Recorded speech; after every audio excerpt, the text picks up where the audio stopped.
Dear friends, subscribe and hit the bell. Your support allows us to continue our investigations. Vasily Ivanovich Chapayev, a name known to everyone. But who was he really? A hero of jokes, a character in a cult film, or a talented military leader? The real Chapayev has long dissolved into the mists of folk legends and official mythology. We remember him from the famous scene of crossing the river, from the phrase, "The whites came, they plunder, the reds came, they plunder," from anecdotes with Petka and Anka. But the real division commander of the 25th Division was far more complex and interesting than this simplified image. A peasant's son without military education who managed to become a brilliant tactician, an illiterate carpenter whose military operations are studied by historians, a man whose death in the waters of the Ural River is still debated by researchers. Between the popular hero of Soviet cinema and the historical Vasily Chapayev lies an abyss of contradictions that we have yet to overcome. Who was the real Chapayev? Where did his military talent come from? And what really happened on September 5, 1919, on the bank of the Ural River? Vasily Ivanovich Chapayev was born on February 9, 1887, in the village of Budaika, Cheboksary District, Kazan Governorate. The family of the future legendary commander lived modestly.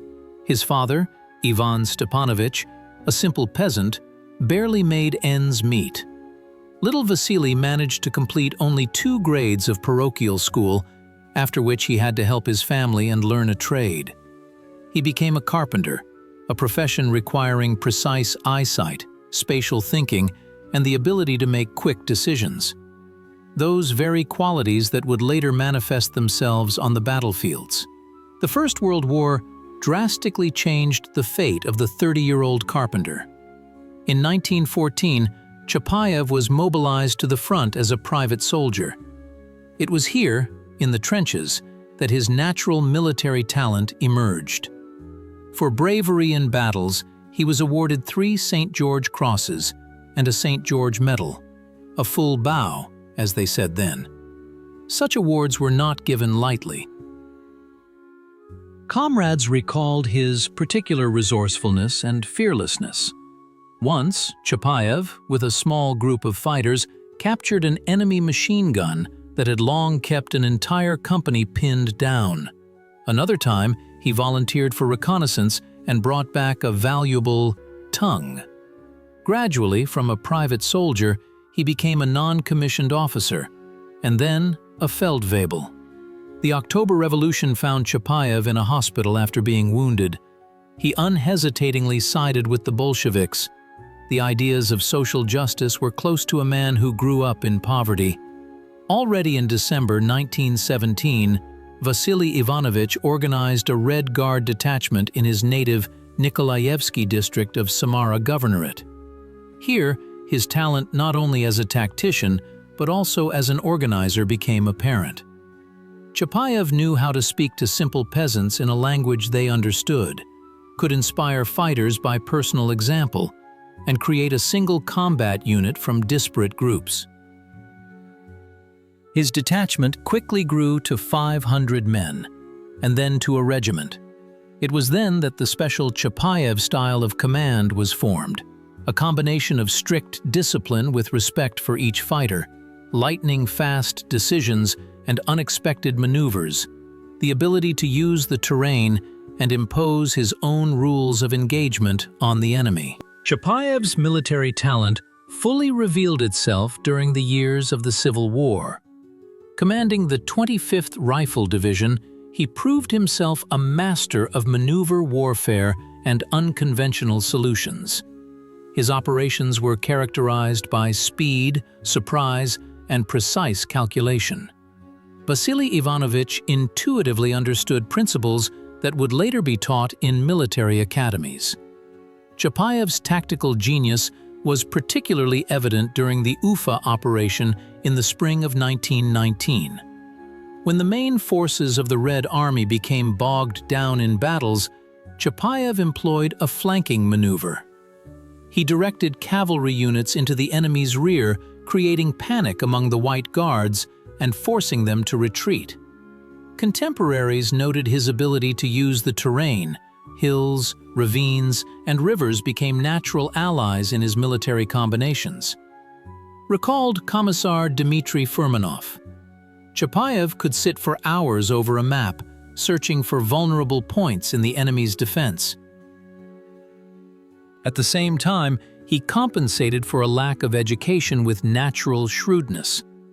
Without knowing the theoretical foundations of military science, he independently arrived at the same conclusions as professional military leaders.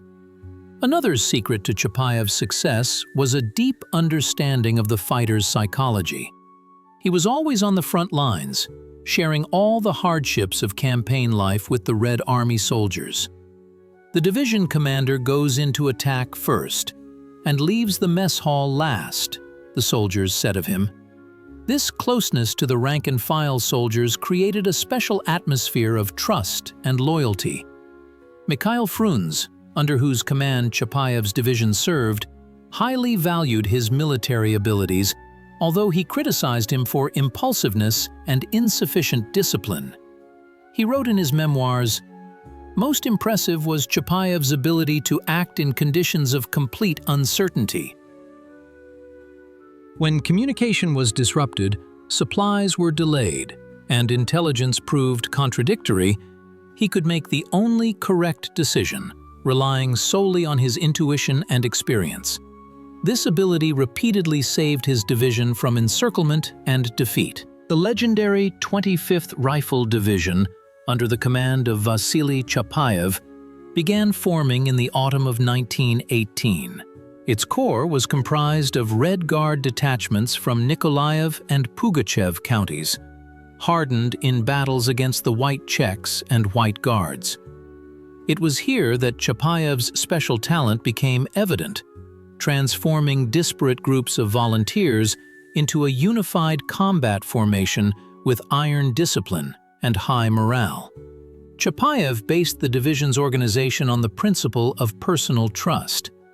Commanders of regiments and battalions were individuals who had proven themselves in battle, regardless of their origin or education.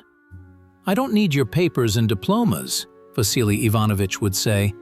"Show me what you can do in action." This approach created a special atmosphere of camaraderie and mutual responsibility. The structure of Chapayev's division was classic for its time. 3 rifle regiments, a cavalry regiment, an artillery battalion, and auxiliary units. But the organization of combat training was innovative. Chapayev introduced a system of drills that were as close as possible to real combat conditions. Soldiers practiced not only shooting and bayonet fighting, but also tactical maneuvers, flanking movements, ambushes, and sudden attacks. The division commander paid special attention to reconnaissance and communication. He loved to repeat. Special reconnaissance groups were created in each regiment, trained to operate behind enemy lines. Signalmen practiced maintaining communication even in the most difficult conditions. Chapayev personally conducted tactical exercises with commanders, using makeshift terrain models and maps. Lacking academic education, he intuitively applied principles that would later become the foundation of military science. The division commander taught. A unique element of Chapayev's system was the preparation of reserves. Every soldier knew what to do in case of the commander's death. Every squad leader could replace a platoon leader. A platoon leader could replace a company commander, and so on. This interchangeability made the division incredibly resilient, even with heavy losses. Discipline in the division was maintained strictly but fairly. For cowardice and looting, execution. For bravery, reward and promotion. At the same time, Chapayev did not create distance between himself and the soldiers. He ate from the common pot, slept in the same tent as the Red Army soldiers, personally checked posts, and participated in reconnaissance in force. Vasily Chapayev's Inner Circle is a special chapter in the history of the legendary division commander. His relationships with comrades in arms and adversaries reveal the character of a man who managed to become a true people's leader. Mikhail Frunze, commander of the Eastern Front, saw in Chapayev a talented natural, but often complained about his willfulness. "Gold, not a commander, but his discipline limps," he would say. Sharp conflicts would arise between them. Chapayev could not tolerate armchair strategies, while Frunze demanded strict obedience to orders. However, mutual respect always triumphed over disagreements. Special relations connected Chapayev with Commissar Dmitry Furmanov. Their alliance was both fruitful and tense. Furmanov, an educated intellectual, often curbed the commander's impulsiveness, channeling his energy into a constructive direction. Quote, "One Chapayev admitted in moments of frankness. But there were also conflicts. Particularly well known is the story with Furmanov's wife Anna, towards whom the division commander showed unambiguous interest, which almost led to the rupture of their cooperation. Among Chapayev's closest associates stood out Chief of Staff Pavel Kobotsev, commander of the cavalry brigade Ivan Kutyakov, and machine gunner Maria Popova, the prototype of the famous Anka. All of them noted Vasily Ivanovich's amazing ability to find common ground with ordinary soldiers. "He spoke to a peasant as a peasant, to a worker as a worker," Kutyakov recalled. Even his adversaries acknowledged Chapayev's talent. White Guard General Vladimir Kapel, one of his most formidable opponents, said, "And Ataman Dutov offered a huge reward for the division commander's head, 10,000 in gold, the alliance of the commissar and the commander." This is how one might characterize the complex relationship between Vasily Chapayev and Dmitry Furmanov. It was Furmanov who arrived in the division in January 1919, who subsequently created the literary image of Chapayev, which, for many decades, overshadowed the real historical figure. Their meeting was a clash of two worlds. On one side, an uneducated but talented military leader from the people; on the other, an educated intellectual, an idealistic revolutionary, and a future writer. Two men who were destined to make history together and create a myth about it. Chapayev immediately disliked the new commissar. "They send writers here to command combat officers." Furmanov, however, saw in the division commander both a brilliant natural talent and a man in need of ideological guidance. This contradiction became the basis of their relationship. From mutual distrust to grudging respect, as the English would say, respect mixed with irritation. The notorious love triangle added particular poignancy to their relationship.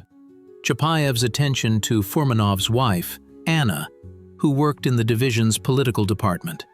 This story, inflated in later interpretations to the scale of Shakespearean passions, in reality was just one episode of their complex interactions. The novel, written by Furmanov in 1923, became the first brick in the foundation of the Chapayev myth.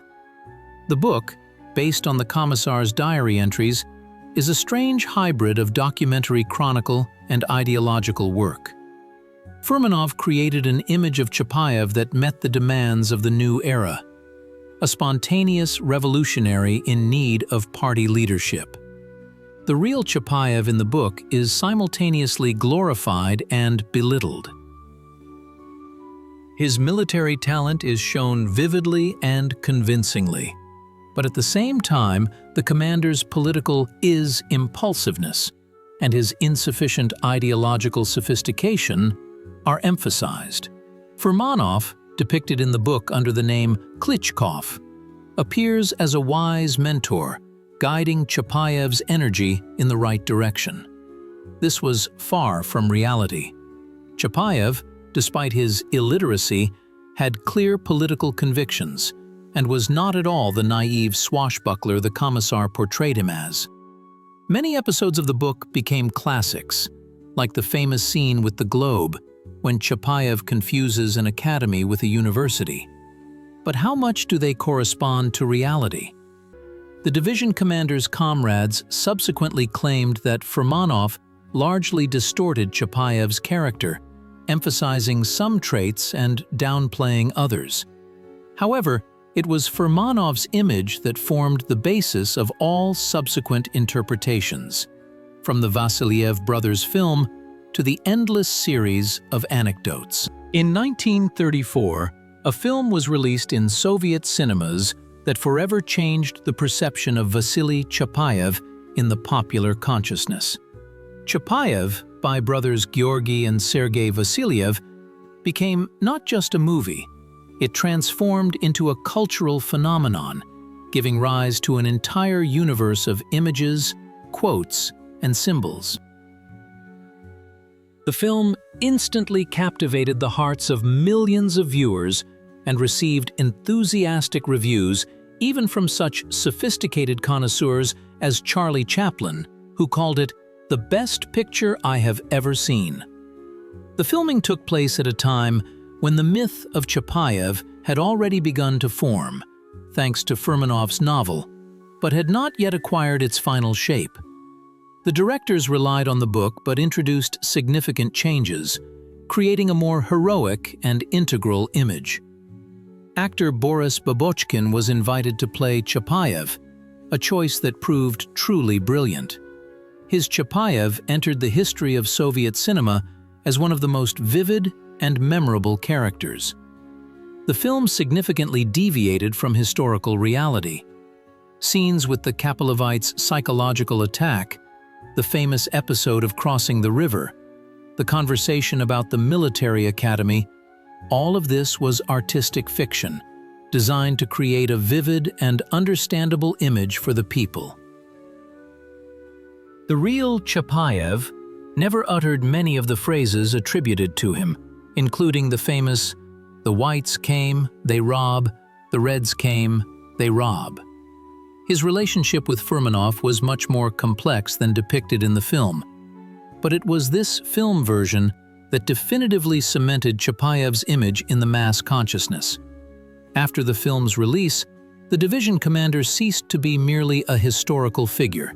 He transformed into a cultural archetype, a symbol of a national hero.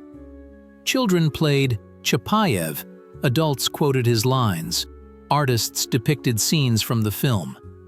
The image created by Babochkin became so powerful that it overshadowed the real historical figure. Vasily Chapayev's military talent was not a result of academic education or the study of great strategists' works. His mastery stemmed from natural intuition, an innate understanding of the battlefield, and a deep knowledge of the common soldier's psychology.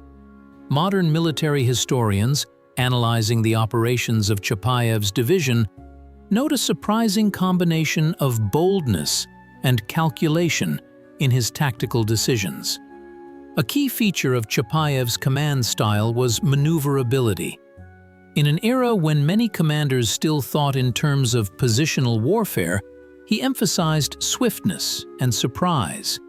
The battle maps of his division resemble intricate patterns: flanking maneuvers, surprise attacks, feigned retreats followed by counterattacks. The Ufa operation in the spring of 1919 became the pinnacle of Chapayev's tactical art. When the White Guards expected a frontal assault, he divided his forces into three groups.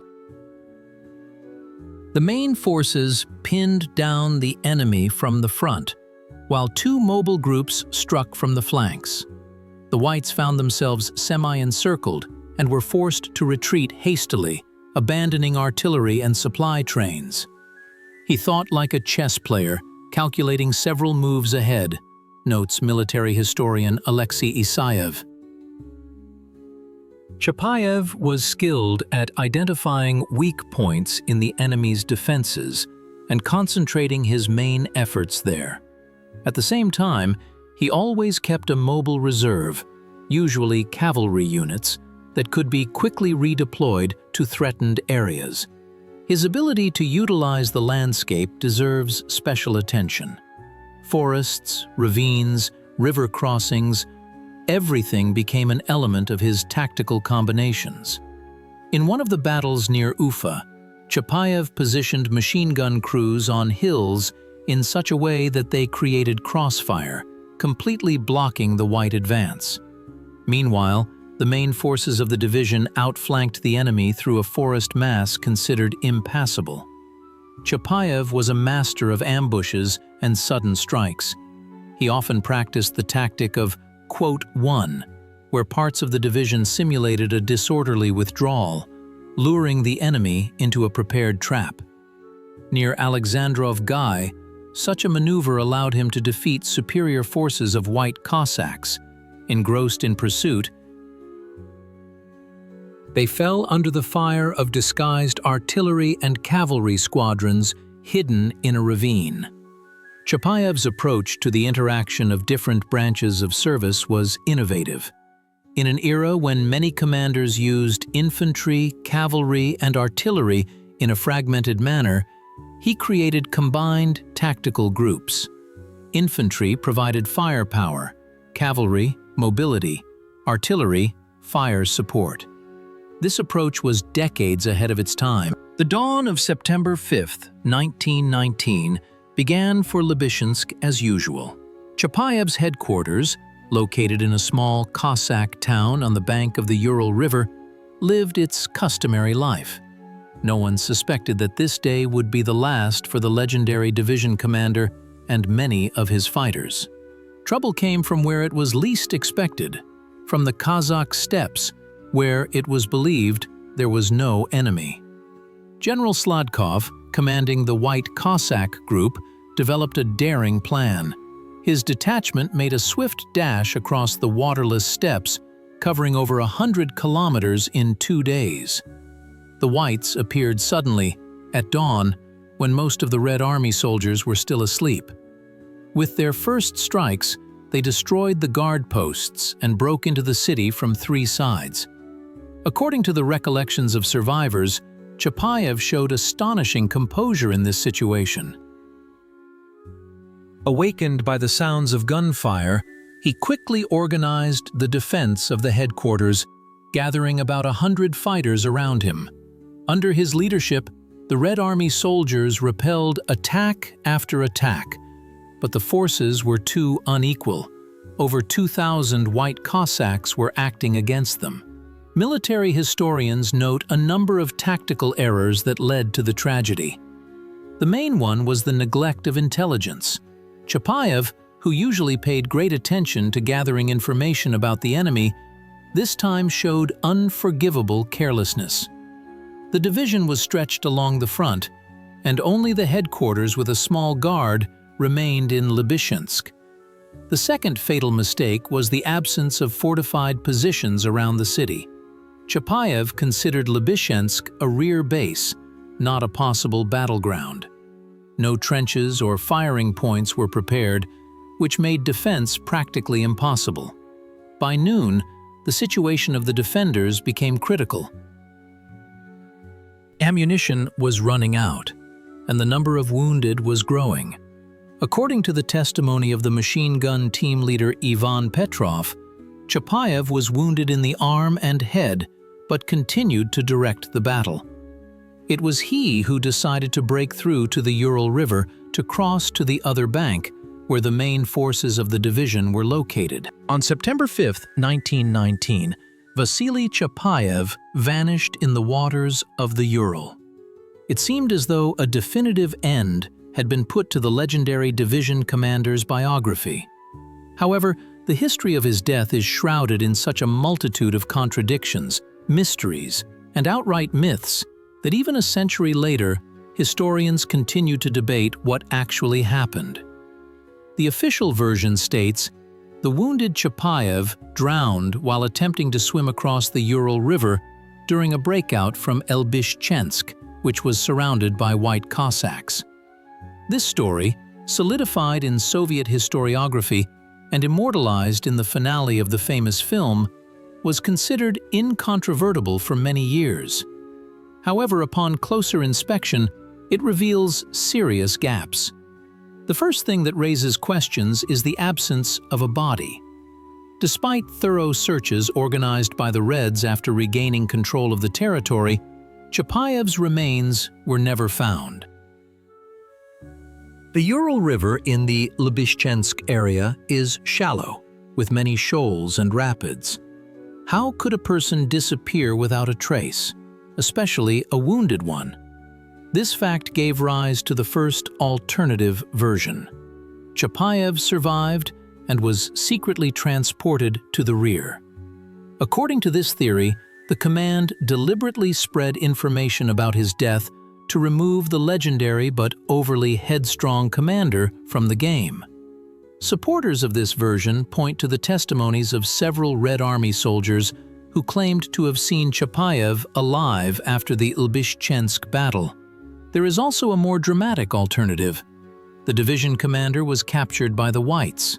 Some memoirists among the white émigrés mentioned that Chapayev was seized by Cossacks while attempting to cross and executed. However, no documentary evidence of this version has been found in the archives of the White movement, although such a significant victory would surely have been recorded.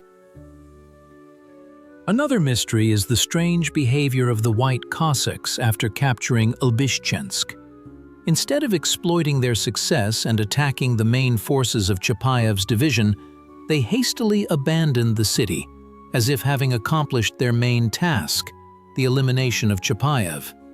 This gave rise to conspiracy theories about a planned operation to eliminate the disagreeable commander. Interestingly, even the division commander's closest comrades gave conflicting accounts of his last moments. Ivan Kutyakov claimed to have seen the wounded Chapayev trying to swim across the river. Pyotr Isayev said that the division commander stayed behind to cover the retreat of his comrades and died in a shootout. And machine gunner Maria Popova even stated that Chapayev was evacuated by boat to the opposite bank. These contradictions gave rise to a whole layer of popular mythology. In the 1920s and 1930s, persistent rumors circulated throughout Russia that Chapayev was alive, hiding in Siberia, having gone to China, or even secretly commanding special units of the Red Army. Like King Arthur, he was supposed to return in the hour of great need. Jokes about Chapayev are a unique phenomenon of Russian culture. Perhaps no historical figure has been honored with such a number of folk tales and jokes as the legendary division commander. This cultural phenomenon emerged in the 1960s and flourished in the 1970s and 1980s when every Soviet schoolchild knew Chapayev jokes. But what lies behind this phenomenon? Why did Vasily Ivanovich become the hero of folk humor? In the anecdotal cycle about Chapayev, a stable system of characters was formed. Vasily Ivanovich himself, a brave but simple-minded commander. Petka, a loyal but naive orderly. Anka the machine gunner, an object of male attention. Furmanov, a boring intellectual. Each of them embodies a certain archetype, and their interaction creates fertile ground for comic situations. It is noteworthy that jokes about Chapayev became a form of hidden resistance to official propaganda. While in the film by the Vasilyev brothers, the division commander appears as a hero without fear and reproach, in folk art he often finds himself in ridiculous situations, demonstrating ignorance and simplicity. This was a peculiar response to the sugar-coated image imposed by official culture. A special place in Chapayev's jokes is occupied by the theme of crossing the Ural River. The tragic end of the division commander's life turned into an endless series of jokes about swimming and diving. This is a typical example of folk humorous overcoming of the tragic. Through humor, people assimilated traumatic historical experience. Linguists note that Chapayev's jokes have their own specific structure and language. They are often built on a dialogue between Petka and Vasily Ivanovich, where the comic effect is achieved through the clash of different levels of understanding or through an unexpected twist at the end. Many of them begin with a characteristic opening, quote 0 or quote 1. In the post-Soviet era, jokes about Chapayev underwent a transformation. Stories appeared using computer themes, modern realities, and even philosophical concepts. Victor Pelevin's novel, Chapayev and Void, made a special contribution to the rethinking of the Chapayev myth, where the anecdotal image of the division commander turned into a Zen Buddhist teacher. The image of Vasily Chapayev in art has undergone an astonishing evolution, from a poster hero of Soviet propaganda to a multifaceted symbol in postmodern culture. This transformation reflects a change in society's self-awareness, its attitude towards its own history and myths. After the division commander's death, official art immediately began to create his monumental image. Monuments to Chapayev appeared in dozens of cities, from Samara and Cheboksary to small villages associated with his military path. Socialist realist artists depicted him exclusively heroically, on a rearing horse, saber drawn, leading fighters into attack. Particularly famous is Mitrofan Grekov's painting, where Chapayev is presented as a symbol of revolutionary elemental force and popular wrath. Soviet literature, following Furmanov's novel, created the image of an ideal Red commander, brave, devoted to the revolution, but in need of party guidance. Dozens of poems, plays, and novellas exploited this motif, gradually turning a living person into an ideological symbol. The turning point came in the 90s, when the Soviet system collapsed, and with it, official interpretations of historical events. The image of Chapayev, like many other heroes of the Soviet pantheon, came into question. It was then that Victor Pelevin's novel Chapayev and Void appeared, creating a bombshell effect in the cultural space. Pelevin transformed Vasily Ivanovich into a mystical teacher, a Buddhist philosopher, a guide into the void. Petka became the decadent poet Pyotr Pustota, Void, and the machine gunner Anka, the embodiment of the goddess Anahita. The novel used familiar images of the Chapayev myth to talk about much deeper things: the nature of reality, the illusory nature of the historical process, the search for inner freedom. Chapayev and Void became not just a literary hit, it changed the perception of the Chapayev myth in culture. The division commander turned into a multifaceted symbol, open to various interpretations. Other reinterpretations followed Pelevin. The film 9 Lives of Nestor Makhno presented an alternative view of the Civil War, where Chapayev is shown as a contradictory figure rather than an unambiguous hero. Experimental productions playing with the Chapayev myth appeared in the theater, from dramatic plays to avant-garde performances.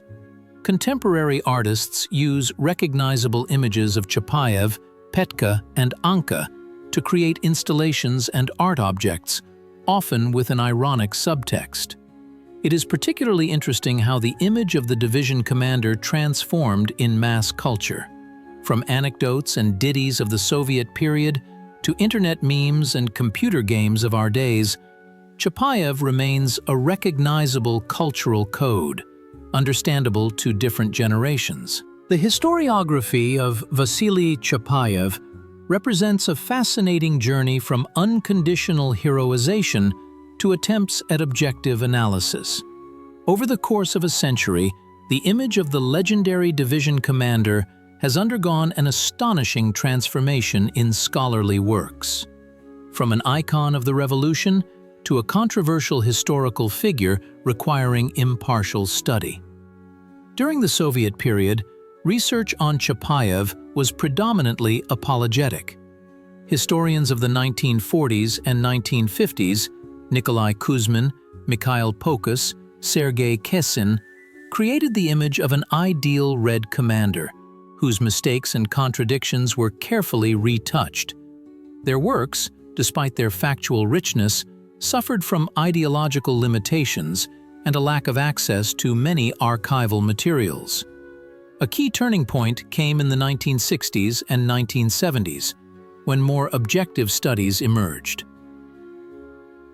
Vladimir Dane's monograph, for the first time, touched upon complex aspects of the division commander's biography, his conflicts with command, tactical miscalculations, and contradictory character traits.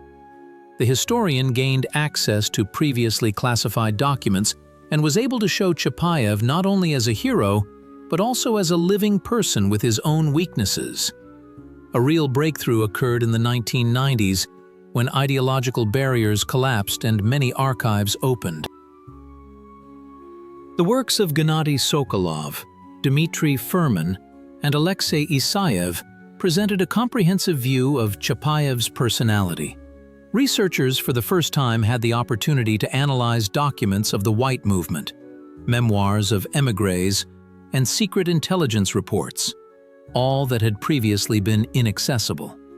A special contribution to modern historiography was made by regional researchers. Historians from Samara, Uralsk, and Cheboksary carried out colossal work on collecting local materials, from parish registers to memoirs of local residents. This allowed for the restoration of many details of Chapayev's biography, especially concerning his early years and the circumstances of his death. Contemporary studies are characterized by an interdisciplinary approach. Historians collaborate with psychologists, culturologists, and military specialists to create a multifaceted portrait of Chapayev.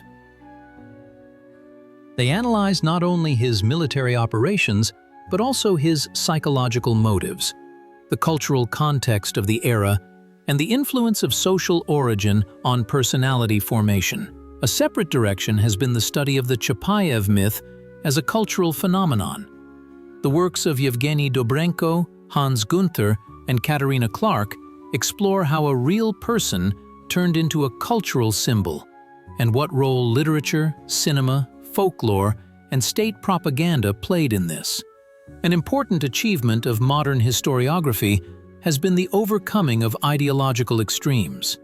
Today, Chapayev is perceived neither as an impeccable hero nor as a bloody executioner. Researchers strive to understand him in the context of the tragic era of the Civil War, where there were no unequivocally right or wrong parties. The legacy of Vasily Chapayev lives on not only in books, films, and anecdotes, but also in tangible evidence, museums, monuments, and the names of streets and cities. Traveling across Russia, one can create an entire route through places of Chapayev's glory, each of which preserves a piece of memory about the legendary division commander. The central place in this geography is occupied by the V.I. Chapayev House Museum in Cheboksary. Here, in the division commander's homeland, his personal belongings are carefully preserved. A worn field bag containing maps of military operations, a personalized Mauser gifted by Fruns, a tattered Budanovka, and the famous Shashka. Of particular value are handwritten orders and letters, the few surviving documents written by Chapayev himself. No less significant is the museum complex in Pugachev, formerly Nikolaevsk, where Chapayev's combat path as a Red commander began. The exhibition features unique photographs of the first Chapayev detachments, staff documents, and personal belongings of the fighters.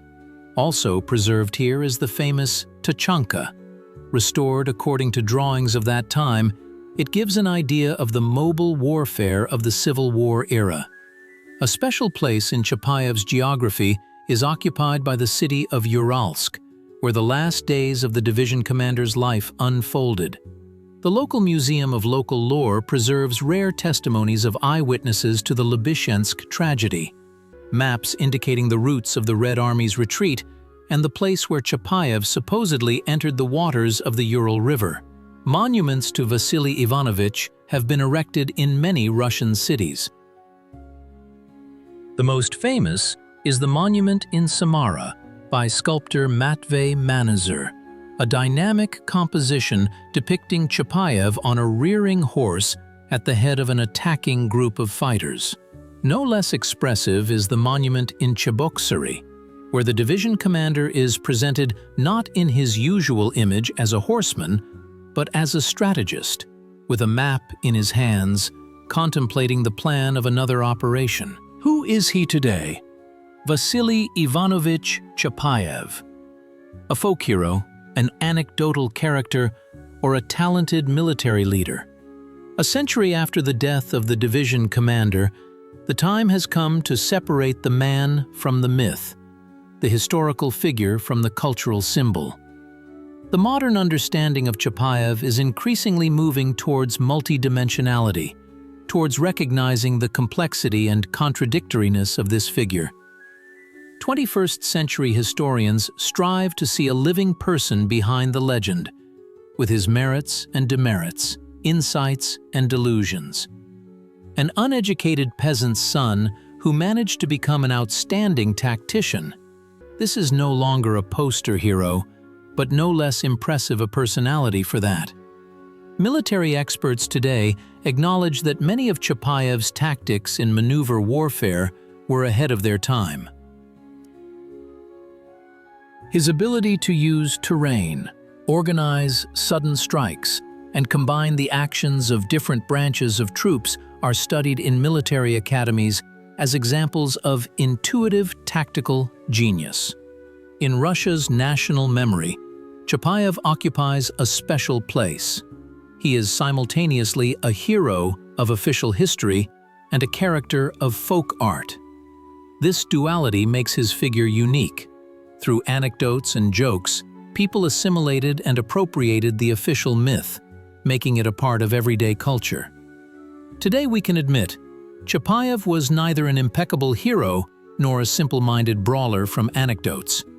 He was a man of his time, a common man who found himself at the epicenter of a historical turning point and showed extraordinary abilities. His contradictions and mistakes only make him more interesting as a historical figure. Surviving documents show that the real Chapayev was much more complex than his on-screen image.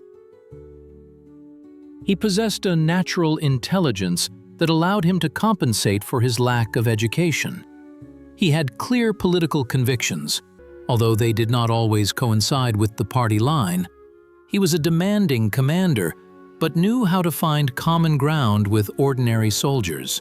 Returning to the man behind the legend does not diminish Chapayev's significance in history. On the contrary, it makes his figure more voluminous and significant. We begin to see in him not just a symbol of an era, but a person who made a conscious choice at a tragic moment in history. A man whose fate reflected the fate of an entire generation caught at a turning point in eras. Perhaps it is now, when ideological battles have subsided, that we can truly appreciate the scale of Vasily Ivanovich Chapayev's personality, not as a mythological hero, but as a real person who managed to leave a vivid mark on history. And in this, perhaps, lies the main lesson of his life. Even in the most difficult times, a person is capable of showing their best qualities and changing the course of events.